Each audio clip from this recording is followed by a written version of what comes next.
The SRTJovita show, episode 3. So exciting. Super happy to have you guys. Hopefully there's some people watching live. I think there is. So we have a special guest today, founder Kurt Z from NVRLand Collectibles. Welcome, Kurt. Where is, there he is. Hello there. How's it going? It's going great. How are you? Thank you for the intro, the great intro. Yeah, no, it's going good here. The weather is good. It's probably not as hot as it is over there. You'd be surprised. I know you've had a couple hot days recently. Yeah. But no, it's we have a heat dome here. What is a heat dome? Do you know what like the Pineapple Express is? Or like, okay, you know how you guys have like hurricane season? Wait, the marijuana? Pineapple Express? Not the movie. No, it's like a heat wave. You call it a heat wave? Pretty much, but they call it a heat dome because it's only over certain parts of Canada. But yeah, over your house? Kind of, yeah. It's a little crazy. So yeah, you sent Florida over here. Yeah, it's warm, but it's good because we get a chance to go outside and get the creative juices flowing. And I always find that I always find that sunshine helps a lot when I'm in a rut. So nice. Well, it's exciting to have you back on the show. Well, this is your first time on my show, but we first met at the SuperCon in Vegas, and I heard through the grapevine that was like the best live show you've ever done. Is that true? No, I think you actually you flipped it. It was the best live show you've ever done. Is that how it went? Oh, okay. I wasn't. I mean, that's what I heard. It was the best interview you'd ever had. So that's what. I mean, it was better than the Dukes of Hazzards as well. Yeah, that's true. That's true. Yeah, you're a sucker. Listen, I'll take top 5. You know that. But we had a good time. We had a great interview, and that was a lot of fun. And I'm looking forward to this show as well. Yeah, no, I just started the show, so we'll see. You're in the top 5 now, but we'll see by the end. But there's only been 3. Exactly. Your odds are pretty good to start. Hey, I watched both of them, so great job. Kudos to you. Thank you. And you're getting some Class A guests on here. And you know what? I have a whole bunch more exciting people to come on. I'm super excited. All right, so let's just jump right into it. As everybody knows, my videos are never scripted, and I don't even know what we're going to talk about. We're just going to talk. We're just going to chat, see where it goes. I'm a huge collector, as you know. Big into Mopar, as you see everywhere. And what's that on your shirt there? I thought that was the logo for the power button on the computer, but it turns out it's the Mopar. So I'm powered today by Mopar. It was a very nice gift. Thank you, Jovita. Like somebody that loves you sent me this shirt from Canada? With a lot of candy. My dentist loved you for that one. A lot of candy, which will segue a little later into the candy drop, but it was kind of inspiration. Exciting, yes. All right, so, okay, let me ask you this. Are you a collector? Am I a collector? Because I've heard that you've been hunting the Walmarts and the Targets. Yeah. So here's the thing: is I started very late in life collecting. There was one thing I had to have as a child. Yeah. I wanted James Dean's autograph. That was the one thing I wanted. I grew up watching Rebel Without a Cause, Giant, and the few films that James Dean did. And I think as a teenager in my age demographic, it was like that rebellious thing. Decades. So if you're but are we? I think I got 10 years on you. No, you don't. Oh my God, you have like 7. Well, relax. So I always felt like a connection to the 550 Porsche Spyder, which James Dean was driving when he died, and I think that's probably why I have a Cayman now, because it has that similar back body line. And obviously, you can't really find a 550 Porsche now unless it's a replica by somebody. But I don't know. I always thought there was a couple cool things that I'd have to have. One of them was the James Dean autograph, and then because it was hard to find, right? It's like the first now I think I just saw yesterday. It's the hardest autograph to get. And there was never really like any collectible like 164th or anything like that. That came later in life. And a lot of stuff I collect, I give away to friends, family, and nephews and nieces, because I like seeing their excitement and their joy when they're kind of young, untainted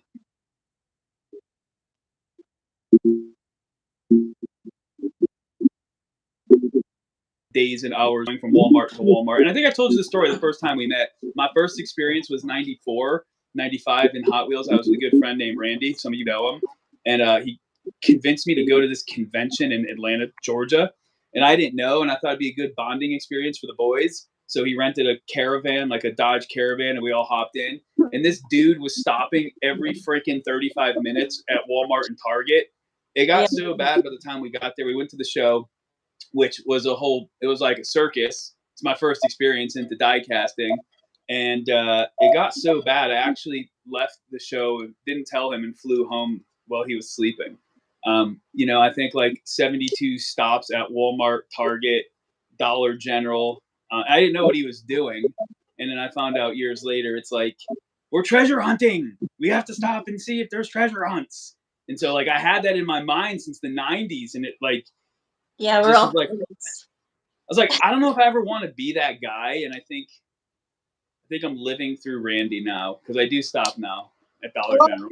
There's all sorts of collectors. There's the collectors and hunters that go to the stores, and then there's the ones that go online. As you know, I mean, Neverland was sold online primarily, and then there's people that go into the auctions, and then there's people that do it all, or go to the different shows and that. I just want to share. Angela M said, "Share the candy," and SRT Pyro said, "Hey, hey." So she'll get her candy. Oh, you know who that is? No, but I'm sure she'll get the candy. Yeah, it's coming, and I think later on we'll talk about it a little bit more. So I'll be excited. Yeah. So I think just to follow up and touch on that, it was okay. I think I saw the crazy side of it before I got to see the enjoyable side of it, right? And it's like it wasn't until later in life where I was like, oh, this is fun. Like collecting for me anyway, it should be fun. And I think I'm at a point in my life where now I can stop at Dollar General and take 4 hours to get somewhere when it usually takes 30 minutes, and it's enjoyable now. But when you're a kid and you're hurt, you want to get somewhere, and you got some old dude in the front seat that's stopping every 10 minutes, it drives you crazy. So it's not enjoyable, right? And you're like, what's this guy on? And but that was me. I mean, we just came back from South Carolina last week, and my mother-in-law and wife were in the car, and it got to the point I was literally stopping every 10 minutes. And I have officially turned into Randy, so I apologize. But you found a super though, right? Your first. I did. I found my first super, and it seems like in Florida there's a lot of Dollar Generals, like literally every 10 miles when you're driving on 95, get off the highway. So we were stopping. It was fun because it became this experience where like it was you that sent me the link to find which super treasure hunts are. Yeah. 2023. So I sent it to the wife and to my mother-in-law, and I said, here's what you have to look for. And then we involved the kids in it. It was fun. We went out, and one of the little guys, Sammy, found his first super treasure hunt. And it's just a fun bonding experience. And I don't know, it's cool. I'm really enjoying it. But I do give most of the stuff away, which I think it brings joy for people, for sure. As you do with the Neverland stuff. It was a good run, that's for sure. I'm also taking back someone's gold card that I gave them. And you know what? I wasn't going to bring it up this early in the show because I didn't want to ruin it, but let's do this now. So somebody is making me send this back. And as you guys know, I'm a huge collector, and I was going to keep this, but it was a gift. So it's, yeah. And here's the deal, though, that has a happy ending. Right off you. That's what I should do. And I mean, but it's just, we have such a good relationship that I could call you and ask for a gift back. Right? Like, let's look at the positive here. Like, I don't know many people that could pick up the phone and be like, Jovita, I know I gave you the last queen of, what I give you, spades. Queen of Oh, Spades. wow, you remembered it. Yes, the Queen of Spades. It was that. But I'm going to need that back. And it wasn't, look, in fairness, we are using it as an auction piece for a good friend of ours who lost a toe through diabetes, and we're going to have a big stream for him, and we're going to donate a large part of the proceeds to Hallway, Mike Hall. And we felt that that would be a great piece to bring in some money for Mike. And Jovita, after calling me a few choice words, said, "Okay," but I'm sure I'm going to have to give something up. But that's okay. I will. You know what? I will. It's a trade. Think of it as a trade. I feel like you're just taking advantage of my sweet Canadian nature because we're so nice. We say sorry, and I'm apologizing to him that I'm sending him something back. So I know. And do you remember the first time I met you? I stepped on your toe, and you said, "I'm sorry." Remember that? I've been for real. I probably did because I will people will literally bump into me and I'll say sorry. It's a true story, seriously. It's definitely a Canadian thing. That's why we love our neighbors to the north. Okay, so the Saudi family, said. Oh yes, that's Maddie and Bree. They said the goat. And Mike Holbert said, "What up, guys? Mike and Kara here. So hey guys, thanks for joining." Hey, they're House of Cars, Florida. They're great folks. We got a chance to meet. I think you met him as well in Vegas. Mike is a great guy. Kara, they have a great store in Tallahassee. In the Saw family, I love them. They're on Whatnot. They're building their following, and they just got a great collection. And they're ready to push it out. And it's been fun meeting people, like-minded people, of all ages, all over the world, who really are helping build our community of Neverland. It's been fun, including you. You were the first. You were. Yeah, and I'm sending stuff back to you. And now you're sending stuff back. You see how this works? You get too comfortable with KZ, and now you're sending stuff back. Yeah, I know. Canadian sending stuff back to Florida. Anyways, yes, the community is amazing. And there's so many different facets to this community. There's the people, there's the history, there's the stories, there's the connections you build when you go to conventions like this one. I mean, we would have never met probably because you guys were in the tech space and going possibly in a different direction, and you guys sort of made a U-turn and happened upon this diecast show.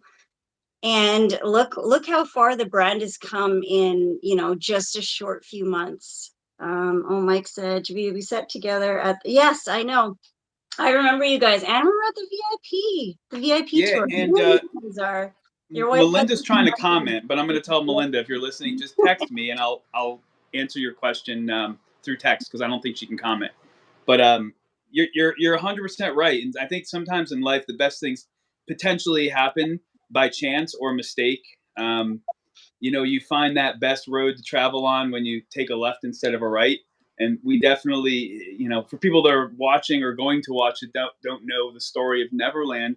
The elevator pitch is we're a tech company, and we were never really supposed to be in this space. We had developed something that we thought could be used as a really easy onboarding to the Web3 space. What Web3 is, for those who don't know, it's the new way of accessing the internet. Think of Facebook and Twitter and Instagram using the connect button to get onto a website.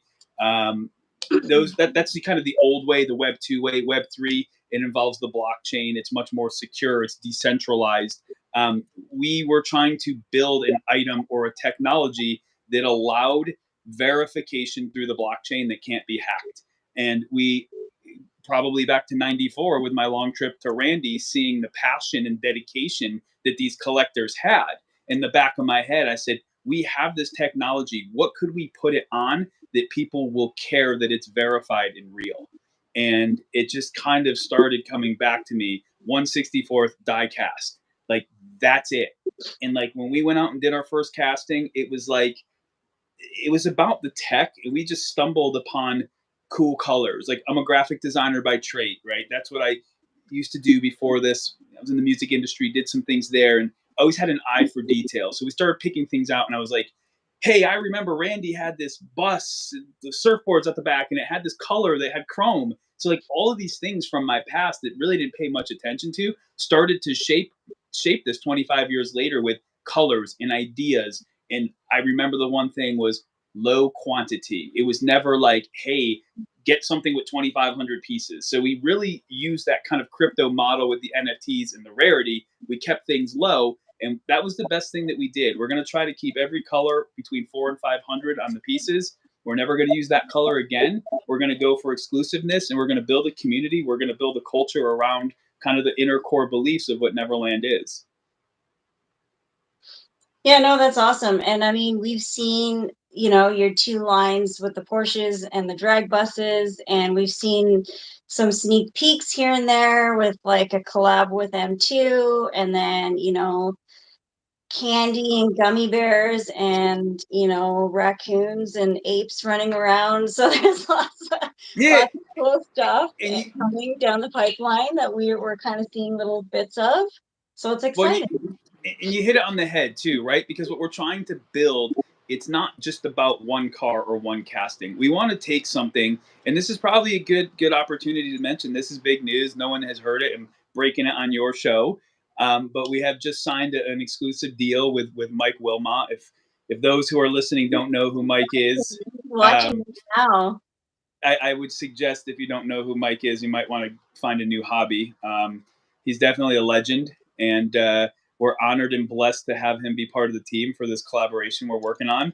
And we're excited. But what we found is we're able to take legends in this space, bring them into a whole new realm. And now we're saying, look, we understand your work lives great potentially on a physical piece. Because let's face it, before that's all it was. It was designing, a dairy delivery or something and putting it out there. But now we're giving Mike an opportunity through Neverland to have that piece live forever, not only physical, but in a digital world where we're having engagement inside of Neverland Collectible Wallet, where you're going to be able to spin the car around. You're going to be able to zoom in on the detail. And it's a history that's verified by the blockchain that can never be duplicated or hacked. And so we just feel like we're creating that culture through the people we're bringing into the brand. And we're blessed to have Mike on board, and we're excited to start getting to work with Mike. And you got a chance to meet Amy as well in Vegas. It's probably a good time to mention that she's a big part of our team with looking into and starting a club that will be kind of rolling out over the next 18 months. But there's, and those things are going to be, and I don't want people to say, hey, we set a standard as Neverland. It doesn't matter if we're customizing a car, an existing Hot Wheels or an existing M2. We want to clear that kind of mentality that it's just a customization. What we're doing is we're taking our tech and we are taking our passion, we're taking our skill, we're taking our connections, our artists, and we're putting them into that casting to make a brand new experience of what Neverland is going to be about. So when you see this candy drop stuff, there's things that we did that wasn't even planning on doing. I woke up in the morning, I mean, I was sending you pictures. I got crazy. Everything from resin gummy bears to, literally custom characters that we had drawn, turned into art, then turned into STL files, then had them 3D printed. Something was off with a color. We went back and redid it. I don't know if I told you this. I think I did, but Boxman Chavez, another legend in the space. Love Jimmy. I just got off the phone with him prior to hopping on. It's so inspiring when someone like Jimmy Boxman tells me that the artwork I'm sending him is inspiring him to take up his packaging to the next level for our drop. This is somebody who's done it all. If you look at Jimmy's packaging, it's out of this world. Jimmy does roll. And literally Jimmy said, I sent him a picture of the gummy bear that I showed you that we had resin printed. And he said, you are my new best friend. I've been trying to do this for years. He said, we're going to kill it. And he goes, oh, I mean you. And I said, no, Jimmy, we're together. We're going to do this. But it's great to have somebody that's so much skill and knowledge and artistic creativity to just send them one picture, Jovita, and have him come back with, I have 10 ideas based upon that one thing you sent me. And that's the same thing with Mike. That's why I'm looking forward to working with Mike. I've seen a couple things that Mike sent and just, but immediately what it did is, okay, here's how we have to step up the packaging. Here's how we have to step up the colors. That's Neverland, right? I want you to start thinking like Neverland. It's not just taking a can of spray paint, putting it on a die cast, making some decals and going, here we go. it's so much thought, so much passion, it's so much teamwork that goes into these. I mean, we joke around, but like, how many times did I send you the West Coast Customs package and say, hey, what do you think? And you came back and you said, you should try doing this. And it was like, yeah. if you went back, and we'll do this after the drop, and show people the first stuff that I sent you to where it is today, it's not even close. It's laughable. But that's what Neverland is. It's really pulling out the best out of all of these, legends and characters in the space to come up with the ultimate team. I mean, that's what we're trying to build. And So I that's the think long way of saying it, but I think it's important to say that you guys are not really trying to compete with other brands. Like, you're not trying to compete with Hot Wheels or anything. no. You're setting yourself at a different level, not higher or lower or anything like that. You guys are on a different level. You're doing something different, the dare to be different thing, because a lot of castings kind of look similar. A lot of the customs, everybody's sort of doing the trendy stuff nowadays. So I think it's really, I mean, hats off to you guys for being so creative and Yeah. imaginative, and don't sell yourself short, because I mean, there's a lot of times where I'll have an idea. I mean, I'm not an artist, but I guess I am kind of, in a way. I doodle and draw and stuff, but I have a very visual mind. So I'll think of something and I'll throw it onto you and just be like, hey, like, what do you think about this? Or what kind of inspiration do you get from this? And you just take it to a whole nother level. And I'm sure that's what Mike does as well, onto a totally different level. So I mean, don't sell yourself short either, because you have a Yeah. very mind as And as well. you know, and Melinda will tell you the joke when we start talking. I'll say, hey, because she's so talented too. She's like us. She's an artist internally. Like, she makes these cool earrings. She does these great resin things, and then I'll pitch her an idea, and there's probably 10 things, and she'll send a message back and say something to the effect of, that's number 11 on the board, and it's like, good. I want to get it up to 25, because you need a dream board, really, of ideas that you can start feeding off. And I think when you're successful, all those ideas, it's like the center spoke of a wheel, right? When you're a kid and you have the bike with the old spokes that come out, the more spokes you had, it was a stronger wheel.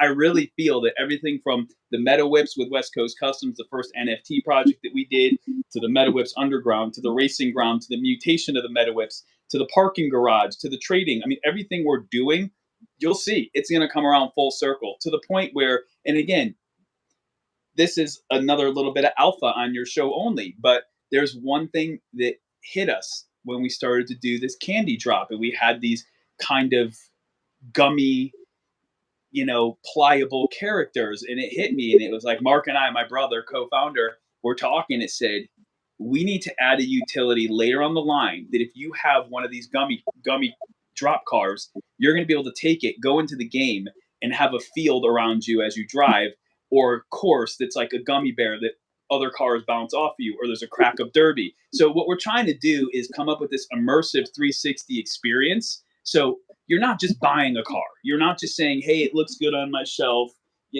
awesome. We Yeah. want you to I be think fully immersed. I think that is what you guys bring to the diecast community, because that's just another layer to the Yeah. die collecting that a lot of people are not aware of. And I mean, same with NFT. I mean, a lot of people were so new to it. I just did a video on the Hot Wheels NFTs and the different series, and how difficult it was to navigate through that, not having any prior knowledge. So I think And, that's, and you bring up a really great point, right? It's like, we had this conversation, other than at the time, I think it was only available to U.S. citizens on our login, but yeah. somebody left the, yeah, it was just your phone. And this is, I love it when people become like immersed and educated on what we're putting out, and then can help answer those questions as people have questions on social media. Someone the other day had made some kind of a snide remark about, oh, the Neverland cars must be doing really great now that crypto's in the tank. And it's like, well, Oh, it really? doesn't work like that. Like, Yeah. The NVRLand cars are not crypto cars. NVRLand, we have gone above and beyond to use the best part of the blockchain without tying it to a cryptocurrency. If you want to buy a NVRLand car, you don't go buy Solana or buy Bitcoin or buy Ethereum and then have to figure out how to do this. You go to a site, you pay cash or USD or whatever you're using, and you get the car. When you go to sell it, you don't know what's going on behind the scenes. When you tap that sticker on the bottom of the car, there's a blockchain transaction that's going through. You want to know why it's so fast? Because we pay for the fees.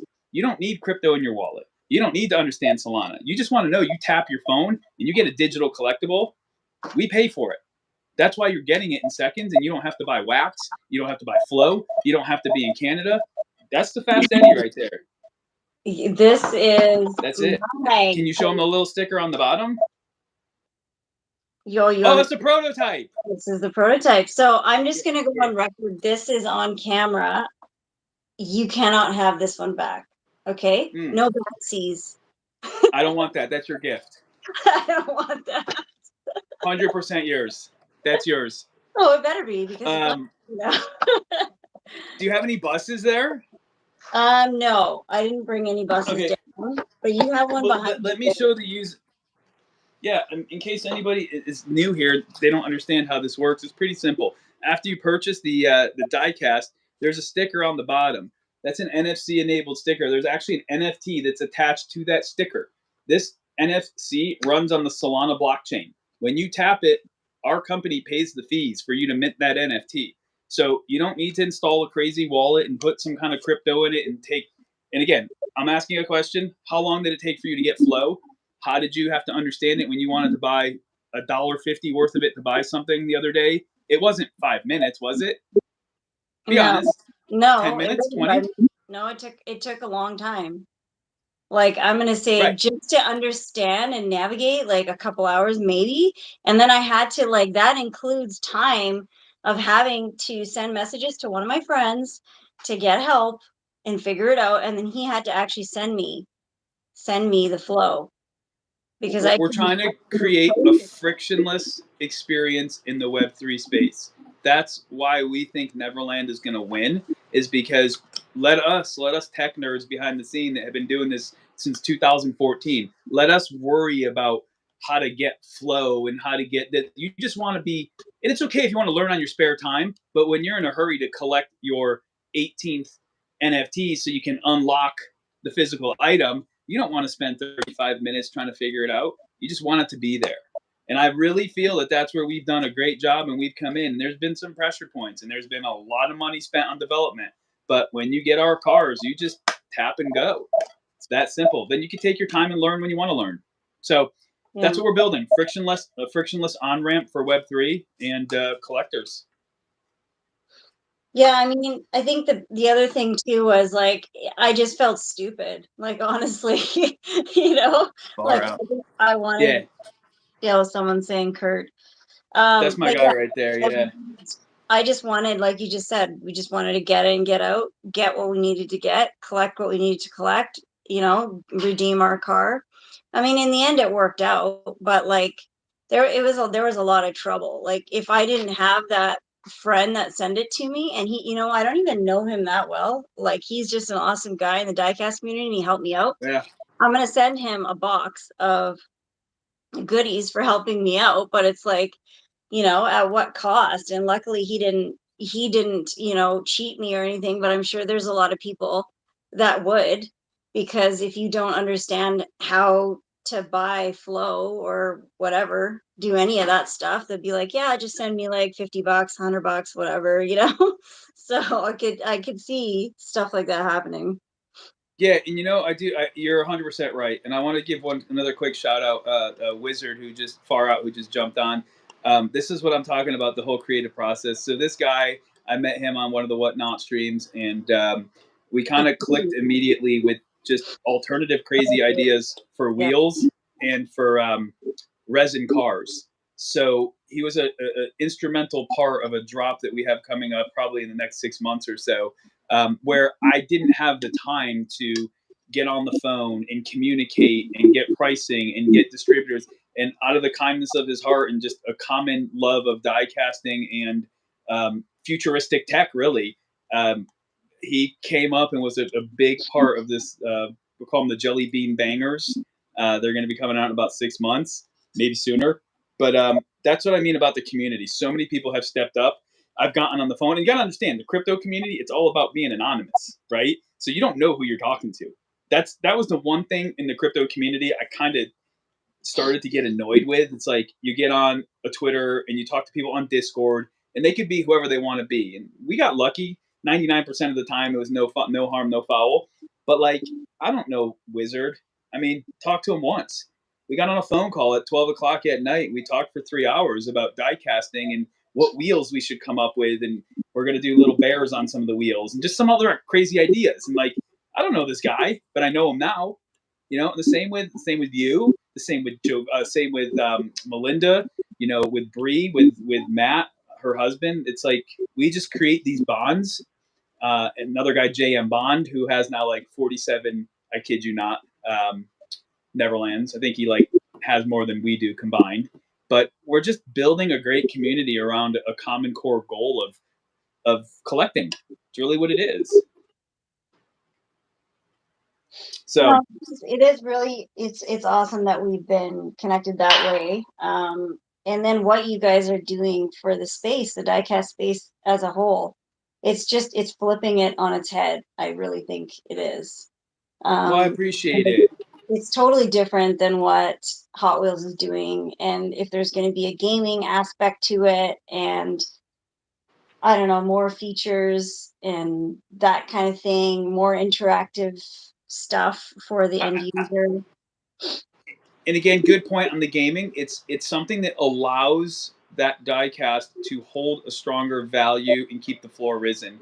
If you're into gaming, Jovita, and I'm into gaming, and we want to tap the bottom of our car and we want to bring it into a game and have it earn XP, naturally, you know, and I did, and I think where Mattel fell a little short with the Hot Wheel ID, I actually just got one the other day and I was playing around with it.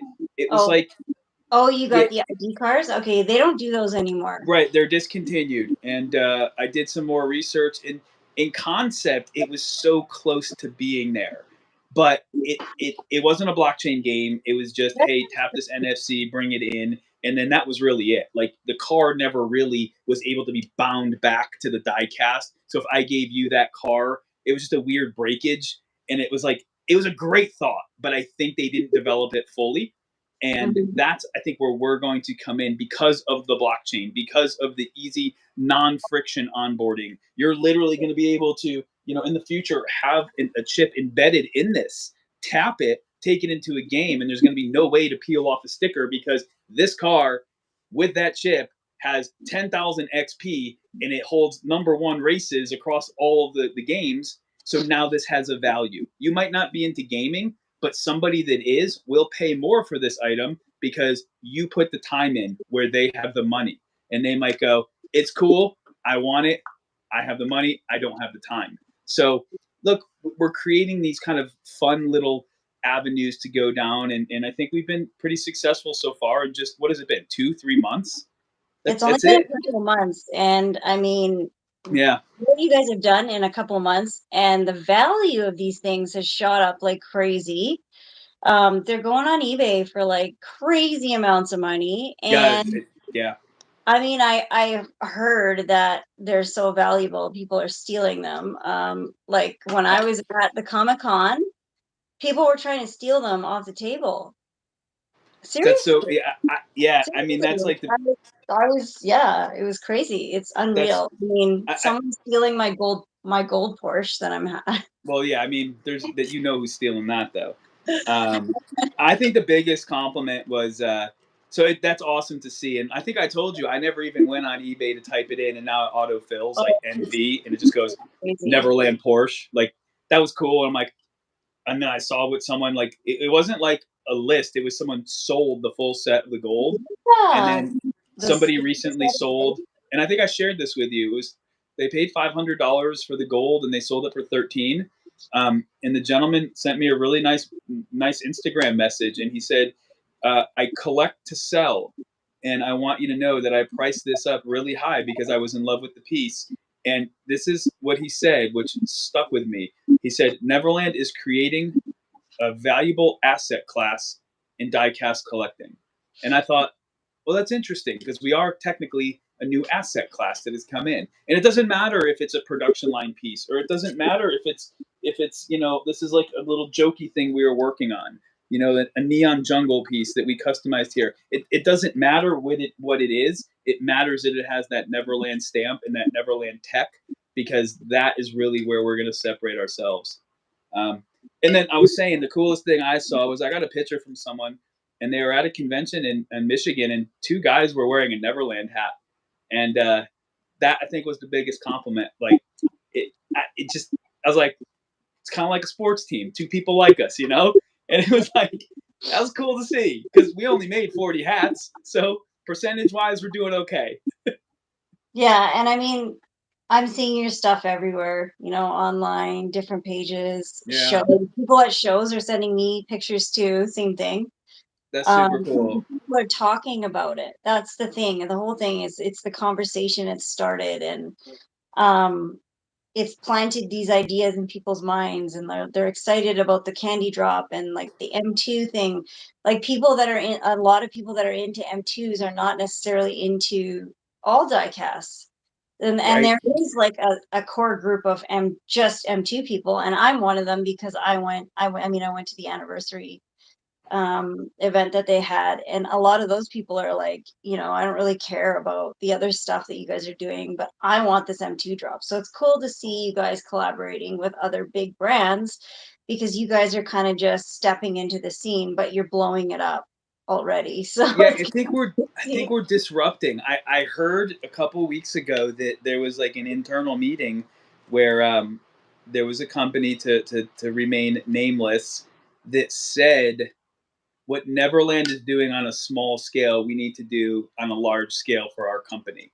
And I thought that's a super big compliment, because I think the reason it's working so well personally is because we're on a small scale. No, it's because of all of us. It's that's our All the fanatics. collectors and the people, and getting the word out there, and getting these cars in people's hands, and like So I sent out a lot of free I know. cars as gifts, and to people that didn't necessarily collect anything to do with this kind of stuff, and they were just like, oh my god, like they were just jaw Yeah, dropped thing and super excited about it. So and I think if you build that passionate community, where we'll never produce 65,000 cars of Saint one casting. It's not in our roadmap.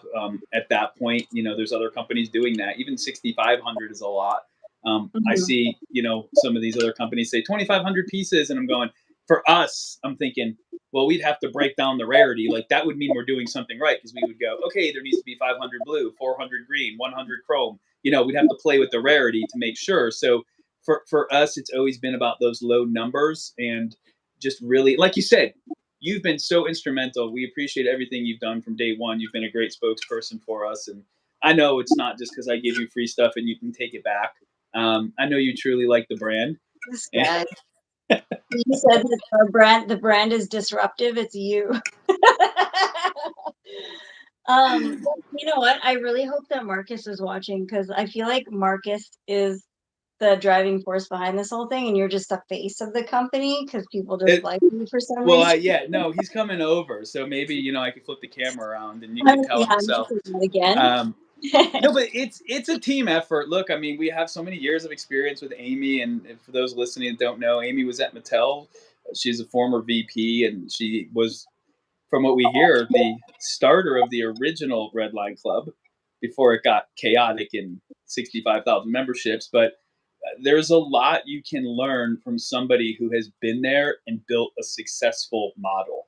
And yes, things have changed, but people are still passionate and crazy about collecting. Mhm. Never going to change. So you find your niche, you stay in there, you create a lane, and you just don't let your foot off the gas. Because when you start stopping and looking around and seeing what everybody else is doing, I want people to succeed. That's great for the industry. We're not looking back, we're looking forward, and we feel that we have a lot of momentum on our side. We have an amazing community that we're building, and we're just excited for the next couple drops. So I think that the key thing should be, and I think I know it is with you guys and your core values, but it's passion and quality. I mean, you talk a lot about quantity being, you want to keep your quantity low, and it's because of the quality, and the exclusivity of it. So right. I think that's key too, because it's like, in some cases you guys are, doing these details yourself, right? It's not like every single detail is being sent out to be done somewhere or whatever, but you guys are overseeing a lot of it, right? So that's the It's cool. it's literally all of it right now. There's nothing that goes out that hasn't touched my hands or Mark's hands. And on the very few times that it's been a car sent without a sticker or missing something, it's been my mother-in-law, who I could throw under the bus because she doesn't even know what YouTube is. It's because she's put in 16 hours in a day, and literally it's it's the end of it. But yeah, it's a family affair. My mother-in-law is a huge help. My wife has been a huge help. My brother, his wife, Willie. Those of you who are out in Vegas got a chance to meet. We brought our lead designer out there, Willie Burr, Laz, who's our car modeler, Evan, everybody. I But said your it's sister. my siski. Yeah, I mean, let's face it. If it wasn't for my interview with you, we'd be nowhere. You know. Yeah, I'm going to take all the credit for that because I also introduced you to a lot of people. Hey, Um, Driss Nerdy, what's up, my dude? and Brian said, "Can't wait to see you in Orlando." I'm assuming he's talking to you because I have not heard anything about the Orlando show. Yeah, we're Um, still waiting on the final details, but I don't yeah, know. Do so you want to? I mean, we have some time, a couple minutes. You want to talk about the candy drop and how that whole thing got started, that craziness? yeah. Because I mean, you were an integral part in the beginning of really taking it from being a Neverland to expanding it out. I think without even realizing it. Um, I mean, essentially, what happened is I've always loved candy colors, and on Solana, the way that you mint an NFT randomly is called a candy machine. So I always thought there was a cool connection where we could get some like House of Colors or find someone that did some really badass candy paint. And Mhm. I think we had this discussion, but I love gummy bears, and I thought there was always a play. I think, believe it or not, a lot of weird shit comes to me at night in dreams. But I had this dream that there was like these evil gummy bears like laughing at each other, hitting each other over the head with like lollipops, and like I woke up and it was so real that I was like, that's the theme. Like these cars need a character, and I think part of the reason that the Porsches and the buses did so well, I really believe like people fell in love with the characters. That's a project that we collaborated on. But I would start to tell people, hey, that's a project on Solana called the Degen Apes, and they would go, it's okay, like we just love the way they look. We just love the funniness of the like we don't really care past the fact that they're really cool looking animals. And I was like, that's interesting. So let's have like a really cool looking gummy bear. So we sat down and kind of That's conceptualized up this gummy bear. Say again, you broke up. Sorry, I was just saying that's your shtick. Like that's your guys' thing. Like that's what, when people see that, then they know, oh, that's an Everland car, you know? Yep. And being a kid of the 80s and 90s, like crash test dummies. Remember that? Obviously, you're my age, a little younger. But it just hit me. Crash test Yeah. gummies. Crash Mhm. test gummies. And I kept seeing the logo on the head that, remember, was like the 4. And I'm going, that's it. And so we just kind of played off of this. And we originally thought, well, let's take, some of the Porsches and have them redone. And then we can just like have this cool candy color. And then it just turned into this monster where it was like, hey, the artist just made a 3D model. Oh, yeah, thanks, Farah. I agree. Thank you. And it just started kind of going nuts. And it was like, well, what if we got some cool influencers and people involved from Whatnot and get Jovita to do something? We'll make a car for her, and then we could have fun names based upon their personalities. And like, everybody knows Eli on Whatnot, and he says bro a lot. And so we kind of had this fun little survey one night. We're like, if Eli was a candy, what would he be? And somebody said Brozuka, and it was like, this is gold. So then we started asking the community, okay, if the Saudis had a candy, what would it be? Sweet and sour, because they're husband and wife. And it just kept going. And it was just Phoenix, his name is Ray. It became Hot Ray Molly. And so the community started feeding these names, and we were on this live feed, and it was Mark from Vintage is just all over the place all the time, and he's a spaz.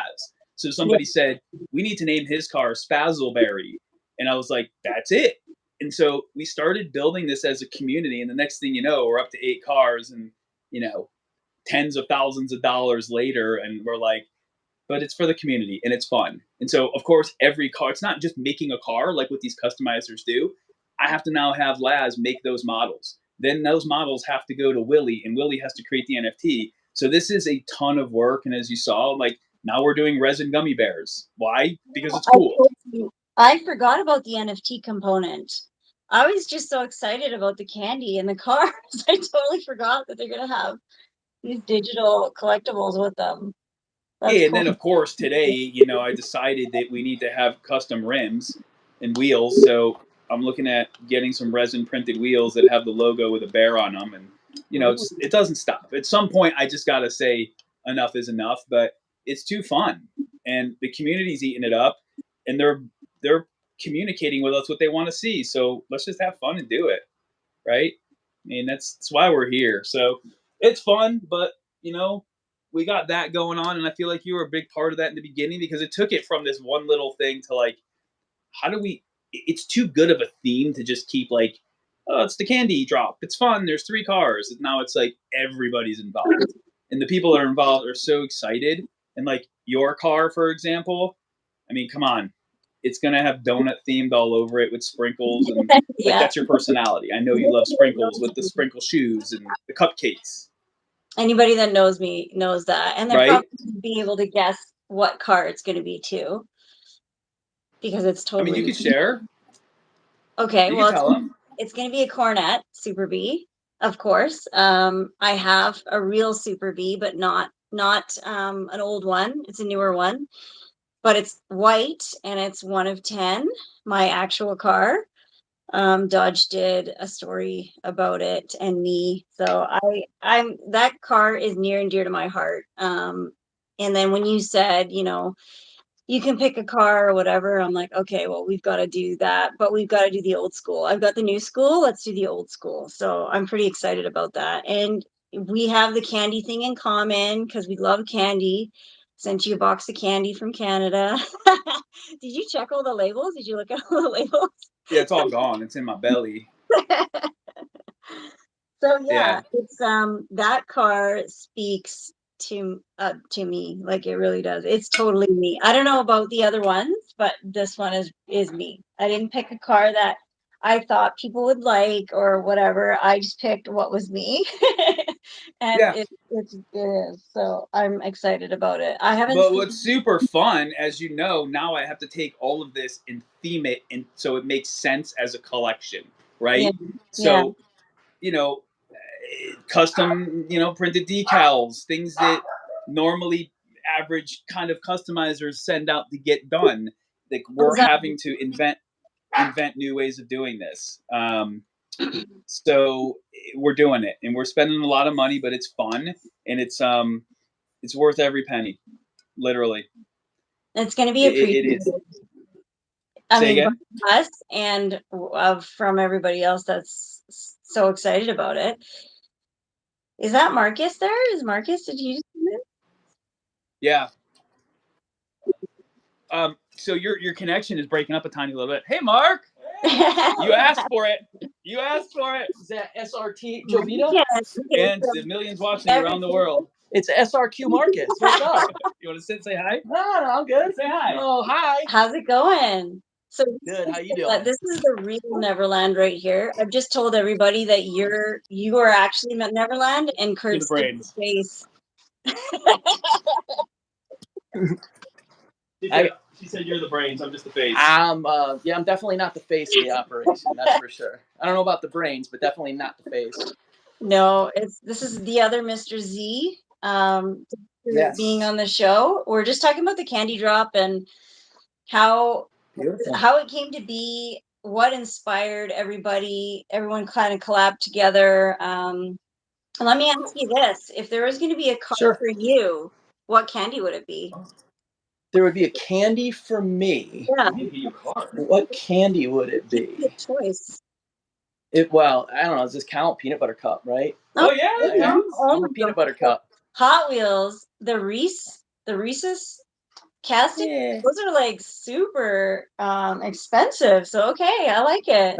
That's me. Super expensive. And So full of chocolate. And full of something. I don't know about chocolate. Yeah, I saw some pictures of your house that you're building. Oh my God, gorgeous. You did? Yeah. Oh, was I Who not? showed you those? Not me. Who showed you those? My other big brother. Okay. Okay. All right. And I heard you have a really nice car too.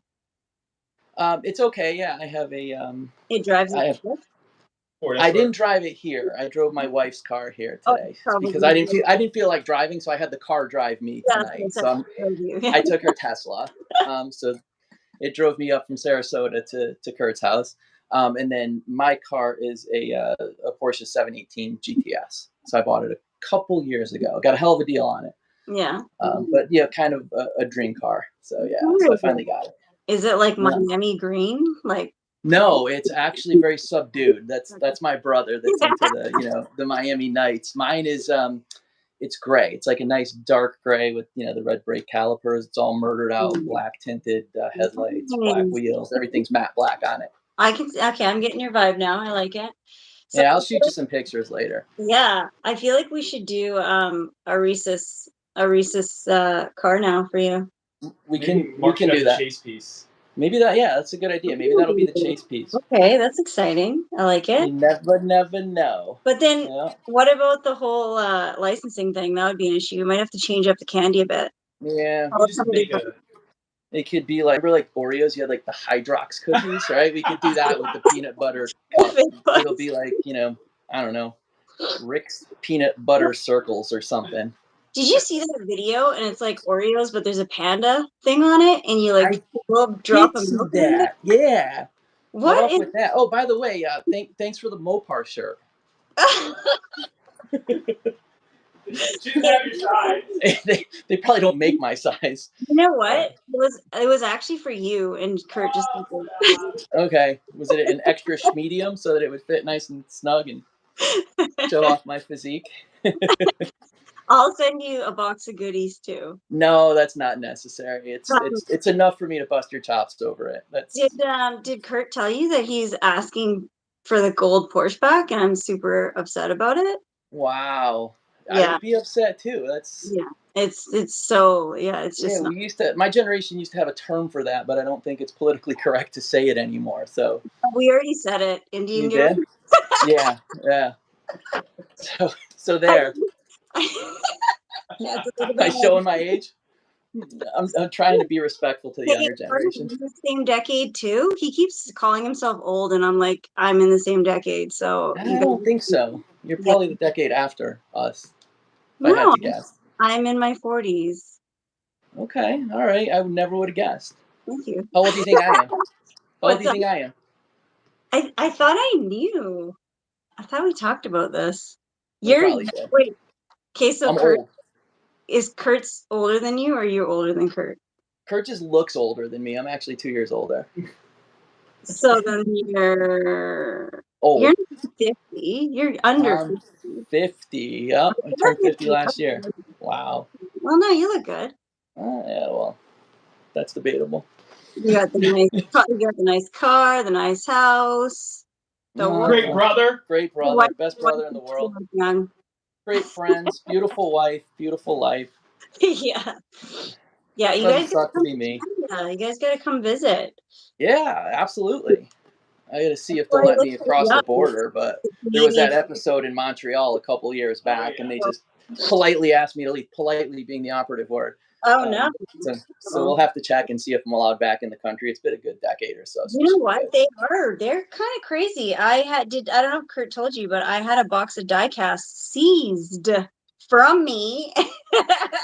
I'm Canadian, and they made me for like 3 hours. They like strip searched my car, not me, my car. But I bet you they were really nice about it. They apologized. I don't know. No. It was kind of crazy, but yeah. So I'm kind of scared to go on a plane now. search. Yeah. Don't blame you. Can't say I blame you. Yeah. So, what ideas do you have in the pipeline for Neverland, or what's your role? Oh God, I don't. I was trying to listen to you guys on the way up here. My internet connection kept coming in and out, so I don't know what you've already discussed. So if I sound repetitive, please feel free to break in and stop me. But I think we've had some really, really, really good conversations about this kind of whole full circle thing that we're doing with the physical die cast, the digital NFTs that go with it, and then integration into the video game that I don't know how much Kurt talked about this, but that we're building.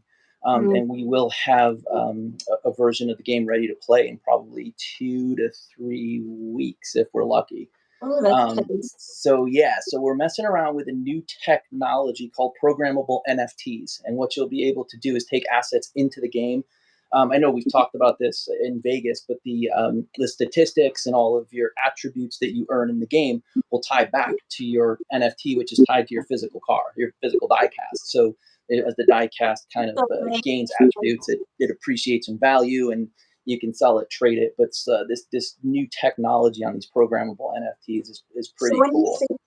When you say like attributes, you mean like what, like rims and like? Yeah, like imagine that you bought a die cast, you claim the NFT that comes with the die cast, you bring it into the game, and then you win 100 races.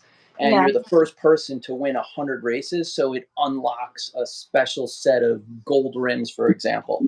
Now, you might be the only person that has those gold rims, and the NFT that you're racing in the game will automatically be updated to reflect that those rims are now tied to that car. So that physical die cast may not physically show those rims, but the NFT that's associated with it and the asset that's played in the game, that NFT asset, are married with those rims on the car. So you could have a one-of-one set of rims that's tied to your NFT that makes your car more unique than anybody else's because of the attribute. Peter is asking a question. He says, with the game, would be cool to have the attributes on the card, but you wouldn't know what attributes you're going to have until you play the game.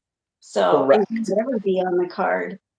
Correct. It would be, you could kind of see it inside. You'd have a garage inside the game, and you can equip the game version of your car, that NFT game version of your car, and you could view it in the game, which will be available on desktop and mobile device, mobile phone, Android, and iOS.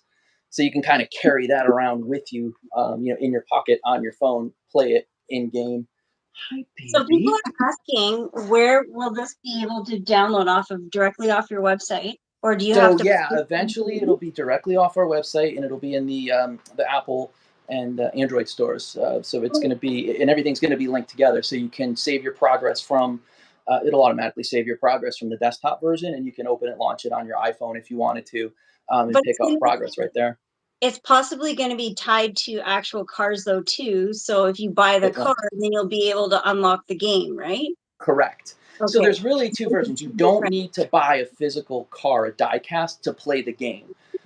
Think of the physical die casts and the NFTs that are tied to those die casts as almost like unique special editions that can be played in the game. So when the game is released, anybody could go set up an account. And this is what's really cool, is you get a free NFT, a free game asset that's linked to your account. So you don't pay for that at all. And you can go into the game with that asset, that digital only asset, and you can kind of build it up. You can race with it. You can earn components. You can kind of gain XP and street cred with it. And that asset itself earns value. It becomes more valuable the more you equip it, the more you race it, the more you win with it. And then that digital asset is yours. It's on the blockchain. It's immutable in the sense that it's, all the whole record of it is there, and only the game, only the smart contract behind the scenes is going to be able to update it. So if somebody wanted to take that free asset that they got 10 weeks later and sell it on a marketplace, they could. And some of these assets could sell for, tens, hundreds, thousands of dollars. So it's like, the model's kind of been proven in the past that it's almost like you're not necessarily playing to earn, but you're increasing the value of your assets as you play. So you earn components. You can also buy components. That's how, the ecosystem kind of feeds itself. So if you want to shortcut it, you could buy, nitrous kits. You could buy special tires. You could do all that. And then there are assets digital only that you could buy as well. So if you wanted to buy, a special car, a Shelby Cobra, for example, you could buy a Shelby Cobra and it might cost you $10, $20, $50, whatever. But you'll have it equipped to a certain level when you start playing the game. So then there's the die-cast assets that kind of like the extra special assets. And those have that cool component of being tied, from the game to the physical asset to the NFT that you can keep tapping, looking at the NFT, and then having the NFT itself update. So, okay, cool. So that's what really got me excited. That's kind of what I've been working on hands-on. It's kind of my pet project. Believe it or not, a lot of this was us waiting for the technology to catch up with what we wanted to do. So, this has been years and years and years in the making. And now, we had a call with one of our developers today who was telling us about, the intricacies of this programmable NFT concept. Because the thing is, it's like they call it a trustless environment, right? Like you don't want to have to rely on me to send you something, right? You want to pay for it, you want to get it. So in the crypto digital NFT space, it's a smart contract that controls all of that. So you don't have to trust me, I don't have to trust you. Right? The game feeds assets, info to the smart contract. The smart contract takes it and assigns it to your car. And if I want to buy your car, I just pay. The money goes to you. The car comes to me. Nice. And that tech is kind of all there now, where we can update these assets and in real time on the blockchain. One of the most important things to us was that you don't have to understand crypto. You don't have to understand Web3. You just have to be passionate about something, and you have to want to play. And that's it. If you can do that, it's no different than any other game. We'll take care of the rest, including the funding for these assets. So when they get transferred on the blockchain, there's tiny little fees that are associated with it. Yeah. And the players don't pay any of that.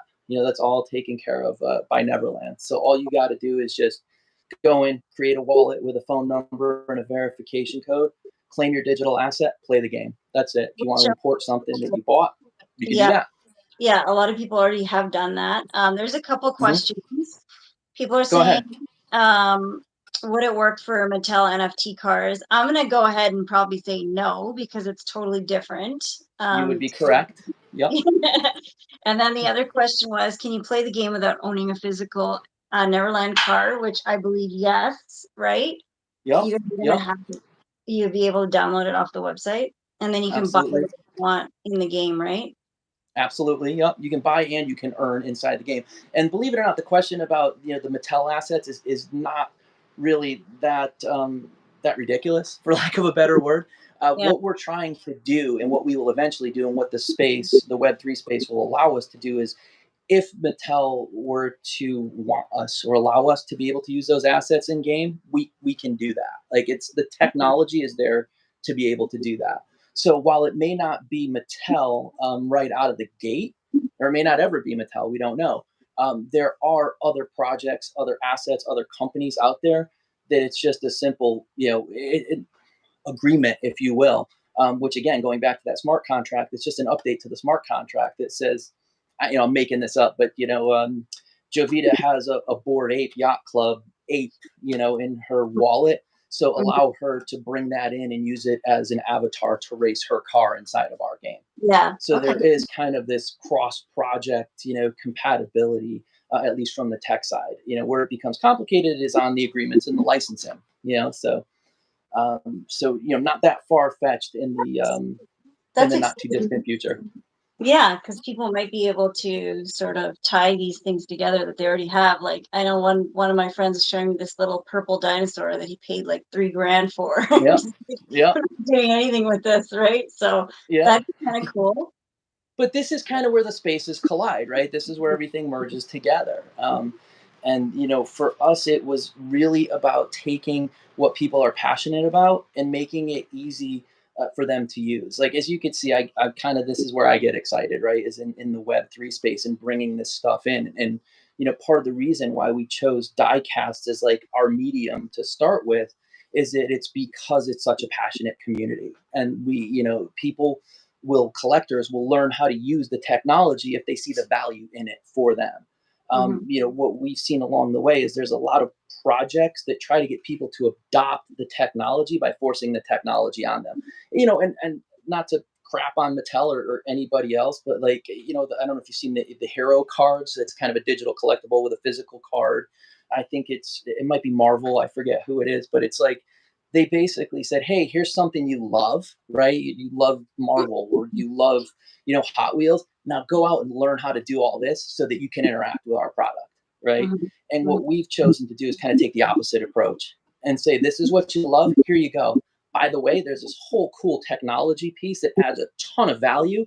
And if you want to learn how to do it, we'll help you learn how to do it. If you don't, you still have the cool physical piece to it. And what we've seen is that every single person, you've seen this firsthand, every single person who touches it learns to adopt it. And we've made the adoption so easy. Again, it's a cell phone number, right? And a 6-digit code, and that's it. You've created a wallet without even knowing you've created a digital crypto wallet.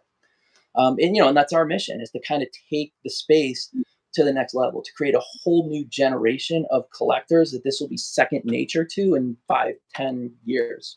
Mm-hmm. You know, and you see the value. You see the value that it brings to collectibles in general, and die-cast specifically. Mm-hmm. I always use the term bridging the gap. Because even myself, I was one of those collectors that was not, I'm not going to say not tech savvy, but I wasn't into the crypto world and NFTs at all. NVRLand was my bridge. Honestly. Yeah, and that's exactly, you know, I mean, I swear to God, my brother coined the term. I've heard it a million times since, and maybe he did, maybe he didn't. But, you know, Web 2.5, right, is like you have Web 2, which is, you know, your Facebook and your Trivago and everything that looks and works really nice and kind of, and then you have Web 3, which is all decentralized and smart contracts, and people go, holy shit, Web 3, oh my God, I can't, you know, I don't want to. And then there's this bridge, this Web 2, what we internally call the Web 2 bridge, right? The Web 2.5 bridge. It takes you from Web 2 to Web 3. And it does it at your pace, and it does it gradually, and it does it when you want to learn it, how you want to learn it, with what you want to learn it with. And I mean, hopefully everything will be seamless and you can get in there, play, do whatever you want to do. There is another company that has a platform and a marketplace where when you go in to purchase these things, it tends to crash. And then you're sitting there for hours and you're freaking out because you don't know if you got it. And then you have to mint them and open them and do all this other stuff that we have no idea what we're doing. But we're sitting there trying to refresh and trying to remint them and all this other stuff. And we're just like, oh my God. It's like a lot of people were assuming that we would know, the end user would know how to do these things. And it created a lot of confusion. Like, I mean, I was telling Kurt, I'm like, I felt stupid. You know, I had to get someone that I didn't even know that well, became my friend now. He had to send me flow. Yeah. Well, but that's it. That's the crypto space. That's why when people like will say to us, "Oh yeah, I don't that crypto stuff," it's like, no, I don't want to. You know, it's just too much. And it's like the way we look at it is, it's not crypto. We don't do crypto. We're not doing crypto. What we're doing is we're using the best parts of Web3 technology. That's it. And we're doing it behind the scenes so that you don't have to know it. You know, and if you want to learn it, that's great. But you don't have to go, you don't have to buy crypto. You don't have to wait for it to clear. You don't have to transfer it to a wallet. You don't have to use it to buy what you want to buy that you may or may not get, you know, that you don't have to hit refresh 100 times on. It's like what we're trying to do, and what we will do is simple, right? It's the phone number. It's the 6-digit code. If you want to buy with a credit card, you buy with a credit card. That's it. All the magic happens behind the scenes. You don't have to worry about it unless you want to worry about it, unless you want to learn it. That's really it. I made a Coinbase account and it wouldn't even support the credit cards that I used. Yeah. Because of Canada for some reason. And it's a Visa and a MasterCard. I use it worldwide. I was like, what the hell is happening? Has it charged my card? I'm like freaking out. Do I need this Coinbase account? Because it was linked to this site that I was trying to get these NFTs on. And oh my God, it's a scary thing. It's, you know, it's like, this is what like kind of keeps me honest with crypto, right? Is crypto supposed to be like so high tech, right? And it's supposed to be so, you know, next wave in the future. But the safest way to protect any crypto account that you have, at least at the moment, is to write it down on a piece of paper and don't show anybody. and put it in the safe, and that's it. Where it's fireproof, where nobody can steal it. A 12-word, a 24-word seed phrase, right? That if anybody has that, they can steal everything you own. So it's like you have this technology that's so far advanced, and it will be, the way of the future, but it's protected by a piece of paper and ink, right? And that's, again, part of, and I won't bore you with the details, but part of what we're doing is taking that, and we're making it kind of seamless to the user. It's just it's saved for you in a bunch of different places, so you never have to worry about it. And you can verify with a Twitter account.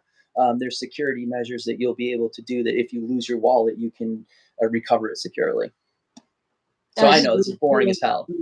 No, I was just reading the comments and smiling because someone said Coinbase is retarded. Coinbase is a nightmare. I used Coinbases recently for today. I had somebody that wanted some obscure coin, not obscure, but one of the lesser used coins sent to them for something that I was dealing with them on. They were a vendor, a contractor, and they said, "Hey, can you pay me in such and such Litecoin?" And I said, "Yeah, sure, but I don't have any Litecoin." And it's like taking, I think I used Ethereum, taking my Ethereum and swapping it for Litecoin, and then going through and sending it. And it was like, "Oh, you have to hold it for so long before you can send it." And it's like, man, and I know my way around a crypto wallet and around Coinbase, and it's still, they don't make it easy. And that's the stigma of crypto, right? That's why I say we don't do crypto, right? We use Web3 backend technology, no crypto. We need like the crypto for dummies thing. I do, because I'm into die casting, and I want to buy a car. I want to hold it in my hand. And I think the cool thing with Neverland, it's kind of backwards, right? Because you get to buy this car, you have it in your hand, and then you get the NFT digital collectible, but it's actually easy. So that's that's the cool part. There's a question for you here. All right. Xavier is saying, if we wanted to learn the behind the scenes stuff, where would the right direction be? That's a great question. So eventually we will have videos, that Neverland's producing, that it's kind of in our voice to explain a lot of this. That's further down the road. So immediately, I think the best place to start is always what I do, is you just hit the Google machine, right? And you want to look at like the Solana, SOLANA, Solana blockchain smart contract. Yeah. And just kind of start there, or look up how NFTs work, and that'll kind of get you into the crypto piece, or how a smart contract works. Those are kind of the key elements behind the Web3 technology. And again, it's like this, they call it a trustless environment, right? For the programmers, it's the motto is the code is the law, right? Code is law. So what you put into this contract, the contract executes. So you don't have to worry about people messing with it, because once it's in code, that's it. And that's really the crux of what Web3 is about. It allows people to kind of interact with things like games, with people like us, frictionlessly, just really smoothly, because the code looks for a set of rules and it applies them. When this happens, then that. When Jovita sends money to the contract sends Mark's card to Jovita. Like it's that simple. And it's just a set of, I don't know if you remember, now that I know you're almost my age, do you remember the choose your own adventure books, right? Where you'd read the book and it'd be like, if you want to go down the alley, turn to page 14. But if you want to turn around and run, go to page 48, right? That's kind of how they started doing that in the movies too. Do you remember that? I saw that. There was like a whole Netflix thing. Did you see that? And you could pick it was weird and funky, and evidently there were like millions of different pathways. And it kind of freaked me out a little bit. But that's how smart contracts essentially work, is it looks for a set of conditions. So again, it's like, if you're playing a racing game and it says, okay, if this person wins 10 races in a row, then randomly pick one of these 10 valuable items and send it to their wallet. Cool. So yeah, and it's done. And again, a couple of other terms I would look up are like kind of blockchain decentralization, or decentralized blockchain. That kind of explains how assets are stored. So it's trustless because it's not like it sits on a server. The analogy I give, and again, if I'm boring you, if I'm boring anybody, just tell me to stop. But the analogy that I give is like, I have a credit card, right? And whoever, Citibank or Bank of America issues my credit card. When I go to swipe that credit card at a merchant, it goes to one central location. It goes to Bank of America. Bank of America's, yep, he has the credit. He wants to buy something for $50. He has the credit to buy 50, bucks worth of crap. Go ahead and let the transaction go through. But it's at one central location. So if somebody wanted to steal my information, they would just hack Bank of America and they'd have my information, right? You see it all the time, data breaches, this, that, the other thing. The way the blockchain works is that same information is distributed to thousands of computers that have a copy of the ledger. So when I send you $1, there's 1,000 computers, each with a ledger that says Mark sent Jovita $1, and it knows that my balance went down $1, your balance went up $1. If you wanted to hack that information, you'd have to hack 1,000 computers or thousands of computers. It's just not really possible. I mean, that's an oversimplification, but that's really it. The blockchain is nothing more than a record. It's nothing more than a ledger. So when you win 10 races in a row and you get a special set of rims, there's 1,000 computers out there that have a ledger that says you've achieved that set of rims and you're the owner. And if somebody wants to steal it from you, they have to go out and hack every single one of those computers and change the entry on all of those ledgers that said you have those rims. So that's really the benefit. It's safer than a regular transaction that we would make, say, at a store or something. It's much safer. I think one of the things I heard is that it would take a quantum computer, which only exists in theory, 1,000 years to hack the blockchain. So, in the truest sense, there's a whole nother story for a whole nother day, and it's much more complex. But there's parts of crypto that aren't necessarily what they seem, and that's kind of where the bad actors come in and the shadiness comes in. So that it looks like crypto, it looks like blockchain technology, but it's not. It has that centralized component, and that's out there. I mean, that's But that's why we have this, because you guys can protect us from all of that, and then simplify it all for us. Because that's our mission. That's our goal. That's what we. It was like we when we set out to build the game, we didn't say that we wanted to build a Web3 game. We said we wanted to build a really kick-ass game that used Web3 for the back end. Like, that's how we approach this. And it's approached in everything we do. Like I said, the die casts are a vessel for the technology, right? For that blockchain tech. And in order for that to work, in order for people to engage with it and appreciate it, it has to be simple, right? It has to be second nature. And that was our mission. And that's what we did with the die casts, with our wallet, with the video game. Like I said, this has been since in the making since 2016. And it wasn't until the last year and a half, 2 years that the tech really caught up. And it really wasn't until the last 3 months that the tech got to the point where we could fully realize the vision of what we wanted to do with updating NFTs. So someone's asking when they can expect a game trailer, and I'm thinking you guys kind of already did a little sneak peek of it, like kind of. So we have a first generation, I guess, is more. It was an alpha. We had an alpha release of the game, which was really just a really rudimentary copy of the game that we released kind of for proof of concept. The second iteration, the beta version of the game, should be ready in 3 to 4 weeks. We're trying to time the trailer, the theatrical trailer, around the same time. So we're hoping within 3 to 4 weeks on the trailer. One of our lead artists actually is out this week. I believe he's back tomorrow or Saturday. And when he gets back, I am actually handing him a script for the theatrical trailer that like I said, this is my pet project. This is my passion. So in addition to, running my piece of the business, this is what I do at nights for fun. I sit on my laptop out in the, Florida sun, and I hammer out scripts for theatrical trailers for the video game. So when Willie gets back next week, he's going to be handed a script for a theatrical trailer, and that's going to be his next big ask. It's going to be like a Fast X movie trailer? It's going to be better. It's going to be better because it comes from the insane mind of SRQ Marcus. Yes. SRQ, by the way, SRQ is the airport code for Sarasota, Florida. Oh, okay. I like it. Yeah. I like it. Yeah, Someone says that the game is like CSR Racing had a baby with an NFT version of Need for Speed, but more badass. But more badass with a fantasy, a space fantasy twist to it, if you will. I don't want to give the whole thing away. It's Space Mountain. But it's, yeah, and that's not a heavy piece of it. It sounds a lot cornier than it really is.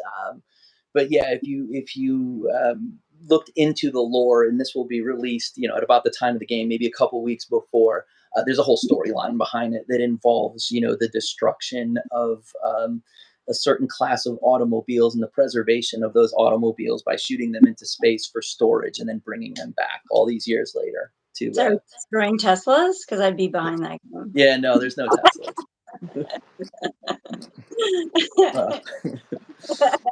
But yeah, that's all the way. Well, there may be a Tesla. We'll see.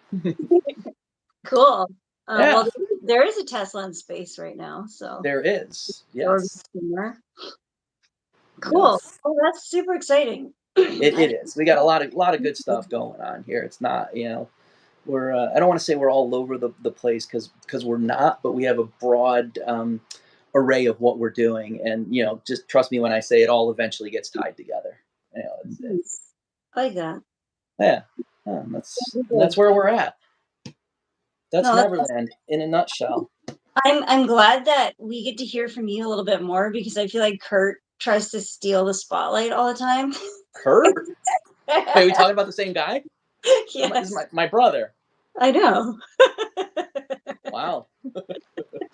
For me, yeah.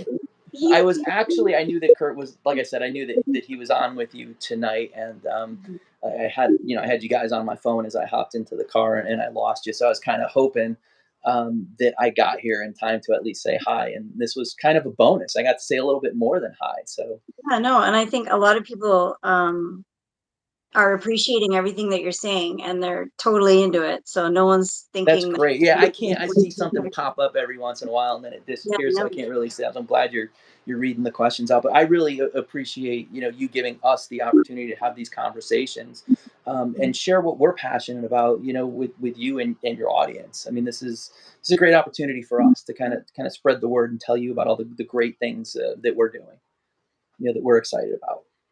Yeah, no, it's my pleasure to have you guys on and talk about all this cool stuff, because everybody wants to know what's next, right? So this is a perfect opportunity, and it was timed just right, because now you're saying, in a couple weeks there's gonna be trailer probably before that, and then in a couple weeks they might be able to try the game out, and then there's gonna be some new drops. Yeah, and I mean, look, we're looking for beta testers. We're always looking for beta testers. So, I don't know, Kurt, he's off camera here, but what the best way to get in touch with us is for the beta testing. But we'll figure something out and get word out to everyone as to how they could sign up to be a beta tester, so they can get first access to the game and kind of hammer away on it. And full disclosure, we'll be looking at the back end statistics and kind of seeing what's going on, what's working, what's not working, and then making some tweaks behind the scenes. But we're not that far off from being at that stage, where we can start to invite all you guys in to play. Yeah. You're already getting volunteers popping up in the comments, so that's you're creating some chaos here now. That's good. That's good. This is what we want. We need volunteers. So awesome. Well, thank you for sharing all of that. It's really exciting. I didn't even really know. I forgot about the game. I knew a little bit about it, and then I saw that you guys had a little bit of a sneak preview of like something. I don't even know what it was. It was like an element of the game you guys were working on. Yeah. So you guys did a story on it on Instagram. So that's really cool to see that that's in the pipeline and it's close. It's close. It's very close. Dangerously close. We're getting really excited over here for it. Cool. All right. Is Kurt going to come back? We're over there he goes. You guys right here. Are you guys dinner or something? Or yeah, we're gonna go make dinner. We're gonna go make dinner right after we charge the Tesla because I don't want to get stuck on the side of the road with no battery. All right. Well, thank you, Marcus. Thanks for coming in. Thanks for coming in. Thank you. Oh, who's this? Well, that's Winnie. That's Winifred. Winifred. Yes. And where's Mocha at? Mark will grab Mocha. She's probably sleeping. That was good conversation with the big kid. It's always good hearing Mark chime in and share his knowledge of Neverland. I don't think he gets how much I razz you and how much I tease you and bug you, and he took that personally. But that I was giving you some shots, and he's like, "That's my brother." Yeah, it is 10:30 here, but we're in Florida. Nothing closes, and this is our big sister. Hang on. Oh, Mochaccino. We got Mochaccino and Winnie. Oh. Yeah, I actually saw that video. Did you see the video with the Honda? Yeah. The generator in the trunk charging. Mm-hmm. That's what we have to do for Mark. Yeah, that's crazy. I can't even believe. And then forget about them catching on fire and not being able to put out unless you have a dunk tank. But Mark travels with one in tow. He's got a generator, a dunk tank, a gerbil on a wheel. Whip that little bastard. Yeah, it's all. That's what we do here. Travel in close proximity to like a public pool. Pretty much the dunk tank. Just drive right in. Yeah. Yeah. Yeah. So, well, listen, it was a great time tonight. It's a good hang always with you. If you ever need a guest last minute, just let us know. We're here. I heard this was her best interview ever. Ever. That's the rumor on the street. Hey, there's only been 3 so far. So yeah, we're the best. We're the best. All right. No, last week was good. Oh, Pedro. So there's no Neverland hats left. However, I will tell you, this was supposed to go to a client friend and didn't have any more clean hats. So we're gonna order some more. And I think or if he wears it, guys, don't fall for it. The autographed sweat ring. Yeah, we got you covered. Yeah, it's a great show, Jovita. We appreciate what you're doing for the space. Oh, thank you. It's great to have someone that's dialed in. I appreciated the video the other day with the Mattel NFT drop. There were questions coming in just on Facebook, and I noticed you jumped right on it and talked about your experience, and I think it really helped people. So taking that half hour to do that probably saved some people hours. Mm-hmm. I felt like I needed to share my experience and tell people how I did it, especially being from Canada too. And I don't really understand the whole why Coinbase popped up and it said that I needed to do a Coinbase account when you don't. So anyways, I did that video quickly just to explain. And then some people shared it in the NFT group. So I think that was really good. So yeah, it worked. So what you're saying is you'll do all the Neverland videos. I was just going to say that. Perfect. Might be a little marriage made in heaven there. I know, I'm like the unofficial spokesperson. You could be the official, unofficial spokesperson. Yeah. For the Neverland educational series. Yeah, the educational series. Maybe. I mean, we talked about it if I was going to come to Orlando and you guys are going to do some videos or some sort of stuff out there. But I don't think I'm going to be going. So yeah, I'm going to be here in Canada. The next show I'm going to is the LA show that I know of so far, which is the Hot Wheels show. And you guys are going to have representation there. Yeah, we are. And I just got a text from Mike. Thank you for joining, Mike. Can't wait to start working with Mike. Wilmot is a legend. And he said, great show, Jovita. He's dipping out, but he's going to check back in soon. So thank you, Mike. Yeah, thank you. Yeah. This is going to be a great one. Yeah, I don't know. We'll catch up. I know Evan and Amy are going to be in. For sure. And we're talking about doing this cool thing for Chris Walker. There's a Limoncello Lounge, I guess, that Amy used to run every year when she was with Mattel for the Red Line Club. And this is back in the early 2000s, I think. And anyways, we're talking about doing a piece that we make a donation, if not all, the majority of the drop that Amy was putting together to go to his foundation. SRTJovita. Oh, I like that. SRTJovita. That is amazing. New nickname, Soyvita. Buy me a NVRLand car. What? So look, those are the big things. We're looking at some stuff for LA. It's not anything official yet, but we're working on some things. Talking about a stream on Whatnot for a charity for Mike Hall, who's Hallway, who had his toe amputated. And we're going to make a donation to him. We're just talking about doing things to give back to the community. We got the West Coast Customs drop. We got the Jelly Bean Bangers. We have the candy drop, the gummies. We have a production line drop. There's 3 cars we're working on right now. There's a lot of stuff. Video game, like Mark said, 2 to 3 weeks. We should be skirting around the metaverse. Skirt. So, skirt! Yeah. I feel like we should have you guys and maybe Ryan on the show, and we can showcase the West Coast Customs M2 drop. Maybe we can tap him in and do a 3 screen.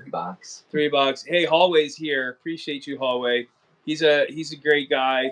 Helped us out a lot with. Yeah, I think I can't read the comments until he pops up. Is it?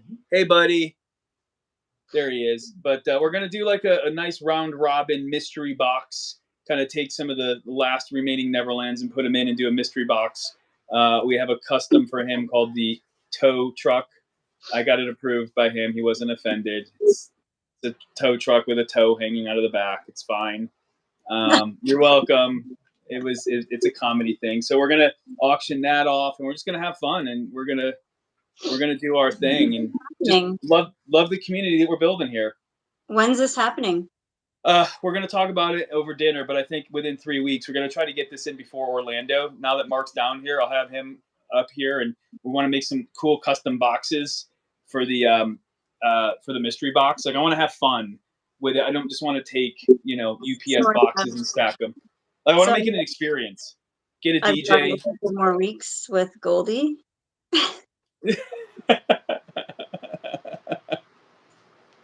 But we're gonna get a DJ. We'll get an open bar. What else, Mark? We'll just have a big party here. Maybe fireworks. Fireworks at the end. Why didn't I get invited? Like, what the hell? I thought you were here. That's why we arranged this. You thought I was there. You know I live in Canada, right? It was the bootleg SRTJovita. Oh. The SRTJovita impersonator. The SRTT. My bad. We're done. Okay. We're toast. But a lot of fun stuff coming up, and we'll keep sharing updates. And like I said, we're going to try to get that stream going for Hallway in the next 3 weeks. And we got some calls this week to kind of button it up. Okay, cool. So stay tuned. Yes, for sure. And next week's show, you guys, I'm going to have Preston. He's Dodge's former chief donut maker. He won the competition, and he was chief donut maker for a year. So we're going to have him on next week. That should be exciting. We get to ask him a whole bunch of questions about his experience. And then I've got a whole bunch more cool people lined up for the weeks to come. So every Thursday, guys, tune in, subscribe, make sure you're following. And then we get to do this fun stuff every single week. So thanks very much to you, Kurt, and Marcus, the Z brothers. We say the Z brothers.